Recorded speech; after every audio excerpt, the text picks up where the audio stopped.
L'élevage des poulets est très bien rentable, mais avec les coûts d'alimentation des poulets qui grimpent en flèche, il est important de trouver des moyens pour réduire les coûts sans compromettre la santé et le bien-être des poulets. Heureusement, il existe plusieurs astuces pour réduire les coûts d'alimentation des poulets. Ces astuces peuvent aider à économiser de l'argent tout en offrant à vos poulets une alimentation saine et nutritive. Dans cette vidéo, je m'en vais vous parler de 3 techniques qui sont restées comme des secrets, alors que certains pays de l'Afrique tels que le Kenya et l'Ouganda exploitent ces découvertes-là pour faire 2 à 3 fois plus de bénéfices dans l'élevage des poulets. Et la raison qui justifie cela est que ces techniques-là, dont je veux vous parler maintenant dans cette vidéo, demandent peu ou bien pas du tout de capital pour démarrer. Et pourtant, ça permet d'économiser jusqu'à 50% sur le coût qui est lié à l'achat du soja ou bien de la farine de poisson, qui sont les principales sources de protéines dans la fabrication de la provende pour les poulets. Je vous invite donc à vous intéresser à cette technologie-là qui est vraiment bénéfique pour les éleveurs. Ne manquez aucune partie de cette vidéo, prenez le temps de bien suivre jusqu'à la fin. Posez toutes vos questions dans la partie commentaires. Je m'efforcerai de vous répondre à chacun et à tout le monde. Rejoignez aussi le forum d'entraide Telegram dont le lien est dans la description de cette vidéo.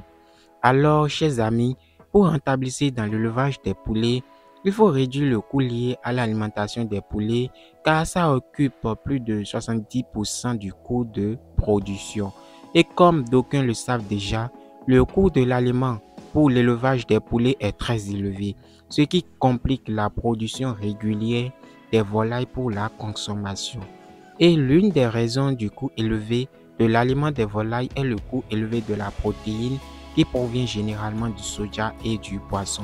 Donc les 2 techniques que je vais vous présenter dans cette vidéo vont vous permettre de substituer une partie de ces 2 matières premières phares afin de faire un revenu bénéficiaire plus élevé. La toute première technique est de produire les asticots de mouches soldats noirs appelés Emessia illucens. Faites une différence entre les mouches soldats noirs et les mouches domestiques. Les mouches soldats noirs sont différentes de nos mouches domestiques, scientifiquement appelées Musca domestica. Les mouches soldats noirs ne sont pas très abondantes dans la nature et pour obtenir leurs asticots, il faut d'abord les piéger pour créer sa propre colonie à élever dans une cage. Les asticots des mouches domestiques sont minuscules et difficiles à récolter à cause de leur petite taille. Par contre, les asticots des mouches soldats noirs sont gros, faciles à produire et très bien riches en protéines. Il suffit seulement de connaître le processus de production de ces asticots de mouches soldats noirs et de maîtriser leur cycle de production et le tour est joué. Ces asticots-là contiennent entre 30 et 50% de protéines.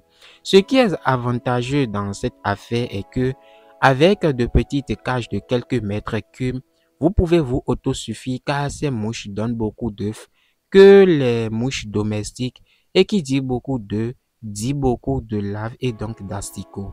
Vous vous demandez certainement comment produire ces fameux asticots de mouches soldats noirs. Pour produire les asticots des mouches soldats noirs, vous avez besoin d'une cage recouverte de moustiquaires.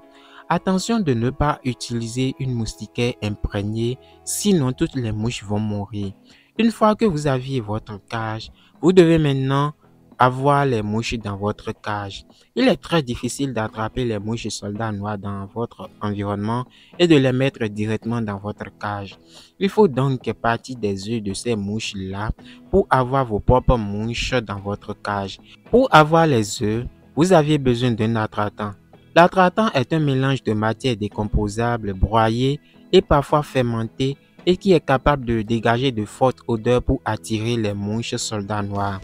Et ces mouches soldats noirs-là doivent être dans votre environnement. S'il n'y a pas de mouches soldats noirs dans votre environnement, vous n'allez rien avoir. À côté de votre attractant ou bien sur votre attractant, vous allez déposer des supports qui ne sont rien d'autre que des plaquettes de bois sur lesquelles les mouches qui vont se rapprocher de l'attractant vont pondre des œufs. Si les mouches soldats noirs ne sont pas dans votre environnement, vous n'allez rien avoir. Il faudra donc dans ce cas acheter les œufs chez un producteur d'asticots de mouches soldats noirs et de les incuber. Les larves de ces mouches-là sont ensuite incubées dans de la matière organique, puis entrent en engraissement.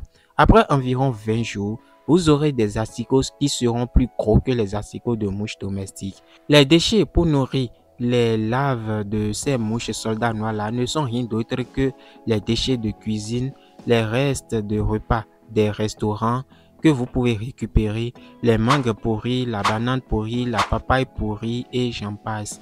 Ce sont des mouches qui sont plus prolifiques que les mouches domestiques. Vous pouvez donner directement les asticots vivants aux poulets si vous avez un petit nombre de poulets. Dans le cas échéant, vous rendez ces asticots en poudre et vous utilisez cette poudre-là pour remplacer une partie de la farine de poisson dans la fabrication de provende pour vos poulets. Il a été même constaté d'après une expérimentation que les poulets atteignent le maximum de leur poids en 4 mois et demi au lieu de 6 mois, ce qui vous réduit une dépense en alimentation sur 1 mois et demi. Je ne pourrai pas donner tous les détails dans cette vidéo. Si vous êtes intéressé et vous aimeriez avoir plus d'informations sur la production des asticots de mouches soldats noirs, je vous invite à rejoindre mon canal Telegram et aussi le forum Telegram. Il suffit seulement d'aller dans la description de cette vidéo. Vous allez trouver le lien juste dans la description et cliquez sur le lien. Vous allez ensuite me rejoindre sur mon canal Telegram. Posez toutes vos questions là-bas ou bien posez vos questions dans les commentaires de cette vidéo. La deuxième technique serait de produire de l'azola pour substituer une partie du soja. L'azola contient plus de 25% de protéines. C'est une alternative de taille pour remplacer une partie du soja qui est utilisée dans la fabrication de la provende pour les poulets. Avec l'azola, vous allez dépenser moins dans l'achat de soja et de la farine de poisson. L'azola est une plante aquatique qui pousse à la surface de l'eau. Pour produire l'azola, le processus est encore plus simple. Vous avez besoin d'un étang peu profond ou bien d'un contenant. Selon l'endroit où se trouve votre pays, vous pourriez également avoir besoin d'une sorte de hangar pour créer de l'ombre pour que l'azola puisse bien se développer. Une fois que les étangs sont prêts ou les contenants sont prêts, vous ajoutez de l'eau, de la bouse de vache ou bien d'autres fertilisants afin de fertiliser votre eau. Ensuite, vous éparpillez l'azola sur l'eau. Après environ 4 mois, vous allez constater que l'azola s'est multiplié un peu partout sur l'eau. Vous pouvez maintenant revenir récupérer une partie de l'azola afin de rendre ça en poudre et de donner ça à vos poulets. L'azola et la poudre d'asticot de la mouche soldat noir sont une excellente source de protéines qui peut valablement remplacer jusqu'à 50% de la quantité de farine de poisson et du soja qui est utilisable pour faire de la provende pour les poulets. Il suffit seulement de mélanger la poudre de ces deux matières premières dont je viens de vous en parler. La troisième technique pour rentabiliser votre élevage de poulets est de prévenir les maladies des poulets plutôt que de chercher à les guérir. Il est mieux de prévenir les maladies en aviculture que de chercher à les guérir. Guérir les maladies demande un coût non négligeable sans oublier le nombre important de sujets morts. Le mieux serait d'éviter que la maladie ne vous attaque jamais. Pour cela, après la vaccination de vos poulets à la phase démarrage, associez à cela des plantes pour la prévention des maladies. À titre d'exemple, vous pouvez utiliser la sève de papayer ou l'extrait aqueux de la feuille de papayer pour vermifuger les poulets. Vous allez voir un lien qui s'affiche en haut de cette vidéo dans laquelle j'ai parlé de comment est-ce que vous pouvez utiliser la sève de papayer pour traiter vos poulets. Ensuite, vous pouvez également utiliser le moringa pour renforcer le système immunitaire des poulets et faire résister les poulets face aux maladies. J'en ai également une vidéo qui parle de ce sujet. Le lien serait dans la description. Vous avez également le vernonia, le nîmes et le basilic pour prévenir les poulets contre les maladies parasitaires et bactériennes. Ce sont des plantes que vous devez normalement avoir en permanence sur votre ferme.